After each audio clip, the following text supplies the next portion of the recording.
বাবা আসেন, বাবা আসেন। আমি তো বললাম বাবা, আমার তো একটু কিছু বুঝতেছি না, আমি তো বাড়ি কোনো একটু আসতেছি বাবা, আপনি কিছু একটা করেন। বাবা আসেন, বাবা আসেন। হ্যাঁ বাবা, দাঁড়া বললেন কা?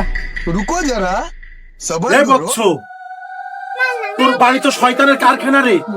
তোর বাড়ি তো খালি শয়তান আর শয়তান বৎস। তুই তো অতি শীঘ্রই ধ্বংস হয়ে যাবি, তোর কিচ্ছু থাকবে না বৎস, তুই সব শেষ। বাবা তাহলে আমি এখন কি করবো বাবা? আপনি যে কোনো কাজে শয়তান গুলো বেঁধে দেন বাবা, আপনি আমার বাঁচান বাবা, আপনি আমার বাঁচান। শোন বৎস, তো সব শয়তান আমি বেঁধে দেবো। 2 পোয়া চাল আর 200 টাকা নিয়ে চলে আয়। আচ্ছা বাবা, আমি এখনই আনতেছি। রোম রোম ভাইও। বাবা এই যে বাবা, আপনার কথা মতো আমি নিয়ে আসছি বাবা।